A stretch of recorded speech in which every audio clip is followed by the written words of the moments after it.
Hello everyone. तो आज हम इस वीडियो के द्वारा गुजरात बोर्ड का हिंदी जो कि क्लास 11th का है, इसके चैप्टर नंबर 20 दो लघु कथाएं इसे पढ़ रहे थे। अगर आपने वो दो वीडियो नहीं देखा है तो मैं उसका लिंक इस वीडियो के डिस्क्रिप्शन बॉक्स में दे दूँगी। आप पहले वो वीडियो देख ले ताकि आपको वो चैप्टर पूरे अच्छे से समझ में आ जाए और आपको इसके क्वेश्चन आंसर करने में आसानी हो। तो इसके अभ्यास कार्य को हमने दो पार्ट में डिवाइड किया है, पार्ट 1 और पार्ट 2। ये इसका पार्ट 1 है। बचे हुए प्रश्नोत्तर को हम लोग पार्ट 2 में करेंगे। तो आइए इसे हम स्टार्ट करते हैं। फर्स्ट लिखा है, निम्नलिखित प्रश्नों के उत्तर दिए गए विकल्पों में से उचित विकल्प चुनकर पूरा वाक्य फिर से लिखिए। पहला क्वेश्चन है, कौन से त्यौहार के दिन कथानायक भारत पाकिस्तान सीमा रेखा देखने के लिए गए? मुहर्रम, रमज़ान, ईद या बकरीद? तो हमने पढ़ा भी था कि ईद का त्यौहार था, उसी के दिन जो कथानायक है वो भारत पाकिस्तान सीमा रेखा देखने के लिए गए थे। सेकंड क्वेश्चन है, कथानायक किसके साथ भारत और पाक के बीच की सीमा रेखा देखने गए थे? परिवार, पत्नी, बहन या मित्रों? तो इसका सही आंसर होगा कथानायक पत्नी के साथ भारत और पाक के बीच की सीमा रेखा देखने गए थे। थर्ड क्वेश्चन है, पाकिस्तान की ओर से भारत की सीमा में किसका दल घुस आया?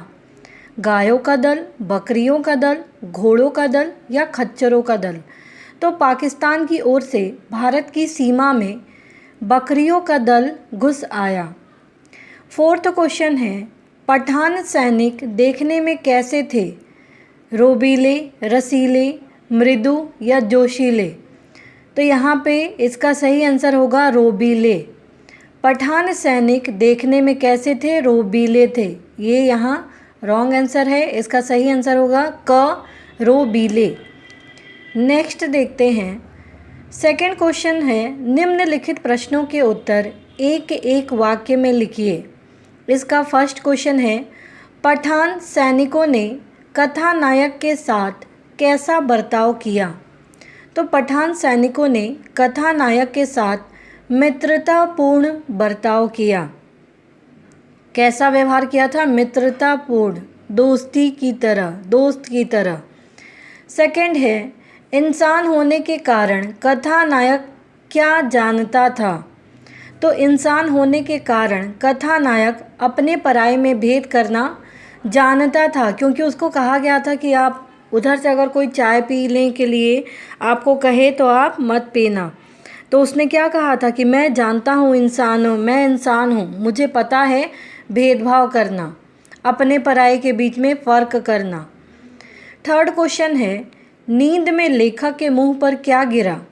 तो नींद में लेखक के मुंह पर मैना पक्षी का एक बदसूरत चूजा गिरा। फोर्थ क्वेश्चन है, कथानायक के बेटे की मृत्यु कैसे हुई थी? तो कथानायक के बेटे की मृत्यु सांप के काटने से हुई थी। जैसा कि हमने देखा भी था कि कथानायक का जो बेटा था उसको सांप ने काट लिया था और इसी के कारण उसकी मृत्यु हो गई थी। ये हमने आत्ममंथन कथा में देखा था। नेक्स्ट है, निम्नलिखित प्रश्नों के उत्तर दो दो वाक्यों में लिखिए।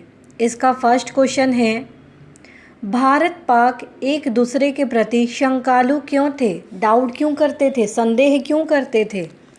तो भारत पाक दोनों कभी एक ही देश थे, बंटवारे के बाद दोनों पराये हो गए थे, इसलिए दोनों का एक दूसरे पर उतना विश्वास नहीं रह गया था, इसलिए दोनों देश एक दूसरे के प्रति शंकालु थे। जैसा कि हम जानते ही हैं कि भारत पाक दोनों पहले एक ही देश था, अलग अलग नहीं था। बंटवारे के बाद क्या हुआ? दोनों देश अलग अलग हो गए, दोनों अलग अलग देश बन गए, इसीलिए दोनों एक दूसरे पर इतना विश्वास नहीं रह गया था एक दूसरे को, और इसीलिए यही कारण था कि दोनों जो देश हैं वो एक दूसरे के प्रति शंकालु थे। सेकंड क्वेश्चन है, भारतीय कमांडर ने कथानायक के कान में क्या कहा? तो कथानायक के साथ सीमा के पास भारत के 18 सशस्त्र सैनिक और कमांडर थे। कमांडर ने उसके कान में कहा कि उधर के सैनिक उसे चाय के लिए बुला सकते हैं, पर वह वहां जाए नहीं, पता नहीं क्या हो जाए, क्योंकि अभी हाल में हमने उनके तस्कर भी मारे हैं। तो इसका क्या कहा था कान में कि कथानायक के साथ जो सीमा के पास में भारत के 18 सशस्त्र यानी शस्त्रों के साथ और सैनिक और कमांडर थे, और कमांडर ने कान में क्या कहा था कि उधर के सैनिक आपको चाय के लिए बुला सकते हैं, लेकिन आपको ध्यान रखना है कि आपको उस तरफ नहीं जाना है, क्योंकि अभी हाल में ही क्या हुआ था कि हमने उनके तस्कर को मार डाले थे, तो हो सकता है ये उनकी साजिश भी हो, तो आप उधर मत जाइएगा, ऐसा कमांडर ने कहा था। थर्ड क्वेश्चन है, मैनों का झुंड क्यों आर्तनाद करने लगा? दुखी होकर क्यों रोने लगा, विलाप करने लगा? तो एक दिन वह बिस्तर पर लेटा था और उसके मुंह पर मैना का एक चूजा आ गिरा। उसने उसे उठाकर आंगन में फेंक दिया, जिसे पास बैठी बिल्ली लेकर भाग गई। यह देखकर मैनों का झुंड आर्तनाद करने लगा। क्यों? क्योंकि उसकी मृत्यु हो गई थी। तो एक बार क्या हुआ था कि वो बिस्तर पर लेटा हुआ था, अचानक से कथानायक के मुंह पर क्या हुआ, मैना आकर गिरा, एक चूजा, और उसने क्या किया, अचानक से उठाकर उसको ज़मीन पर फेंक दिया, और बिल्ली जैसे ताक लगाई बैठी थी कि ये इसे नीचे फेंके तो वो उसे लेकर भाग जाए। तो वैसे ही जैसे उसने उस चूजे को फेंका, बिल्ली उसने उस पर झपटा मारा और वो उसको लेकर भाग गई।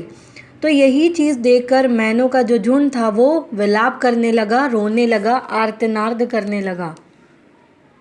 फोर्थ क्वेश्चन है, कथानायक की पत्नी मूर्छित होकर क्यों गिर पड़ी? तो कथानायक का इकलौता और आँखों का तारा बेटा सांप के काटने से मर गया था। घर में रोना पीटना शुरू हो गया। कथानायक की पत्नी को इससे बहुत ज़्यादा सदमा लगा और वह मूर्छित होकर गिर पड़ी। तो क्यों गिर पड़ी थी? क्योंकि कथानायक का इकलौता बेटा था, उसकी आंखों का तारा था, उसका प्यारा था, वो उसकी मृत्यु हो गई थी। कैसे? सांप के काटने से। जब उसकी मृत्यु हो गई तो घर में रोना पीटना शुरू हो गया और कथानायक की पत्नी को इससे बहुत बड़ा सदमा लगा और वो बेहोश होकर गिर पड़ी। तो इस प्रकार से हम देखते हैं कि इसका पार्ट 1 यहीं पे समाप्त होता है। उम्मीद है आपको ये वीडियो और इसके क्वेश्चन आंसर समझ में आए होंगे। तो प्लीज़ आप इस वीडियो को लाइक करना, शेयर करना, सब्सक्राइब करना, कमेंट करना ना भूलें। Thank you.